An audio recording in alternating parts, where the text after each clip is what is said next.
Hey guys, welcome back to my channel. Myself Shiva Prasad. I hope you are all doing great.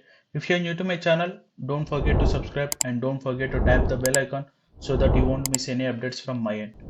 Without further delay, let's get into today's.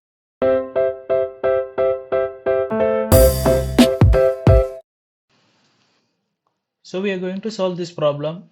So here we are given one integer nums array and we will be given one k. So the goal is we need to find a contiguous subarray whose length should be equal to k. Okay. And the maximum average, we need to find a subarray who has the maximum average and the length should be k. If we carefully observe here, 1, 12, minus 5, minus 6, 53. So 1, 12, minus 5, minus 6 is one subarray. 12 minus 5 minus 650 is another subarray. Minus 5 minus 653 is another subarray whose length are equal to k. But if we carefully observe, 12 minus 5 minus 650 is the subarray who has the maximum average. That means 12.75. If we add this, we are going to get a sum as 51. So 51 divided by k, where k is 4, that means k. Then we got 12.75. So this is all we need to do. So how we can do? So if we take the input array 1, 12, minus 5, minus 6, 50, and what is that last one? 3. Okay. So as per sliding window technique, first what we can do is we can find the sum of these. Okay. So 1 plus 12 plus minus 5 plus minus 6, which is going to return us 2. Okay. And once this done, okay, maintain a maximum variable max. And in subsequent, we start from here. Okay, so whenever we are starting it here, the ultimate goal is we need to remove this and we need to add this. Okay, then we start at this. Whenever we come here, we remove this, we add this. So we going to remove the left one, we are going to add the right one. So in this way, we are going to iterate this total array only n times. The big, the time complexity is going to be big O of n and the space complexity is going to be big O of 1. Okay, because we are not using any additional data structure. Without further delay, let's get into the coding part where you can understand things clearly. So the first is I'm going to take a variable int sum equal to 0.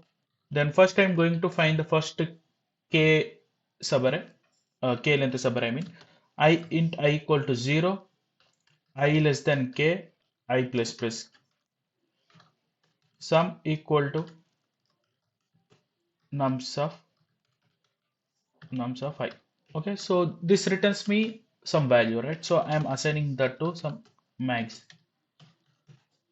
Then what I'm going to do here is I'm going to start. So first what I did, so I found some of these, right? Okay. Then what I'm going to do, then I'm going to start from here. Okay. When I am here, okay, if my sum is this, what I need to do, I need to remove this and I need to add this. That's all, right? Then for what I do is int j equal to k and j less than nums dot length and j plus plus. So every time what I need to do, sum equal to sum minus nums of j minus k. Why I am doing? So j is starting at 4, 4 minus 4, that is nothing but 0. So whatever at 0th index, here 1, 1 will be subtracted from sum. So currently sum is 2. So 2 will be subtracted, 2 minus 1 which returns me 1. Then I will add 50. Then it will become 1 plus 50, that is nothing but 51, which is going to be the maximum. So once I do this, then I'm going to do sum is equals to sum plus nums of j, whatever. So once I done this, so I need to take the maximum, right? If this subarray has maximum value or is the previous subarray. For that, max equal to math dot max of max max comma sum. Okay, done. So at the end of this iteration, so you are going to get a subarray whose length equal to k and who has the highest sum. Just you need to return its average. So how you can return? So you can cast to this max equal to double k. Let's give it a try whether it works or not. Yeah, it worked.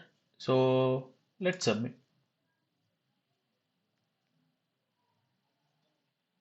Yeah, it got submitted successfully. So that's all for this video. I hope you learned something new today. Please subscribe to my channel and don't forget to tap the bell icon. Till then,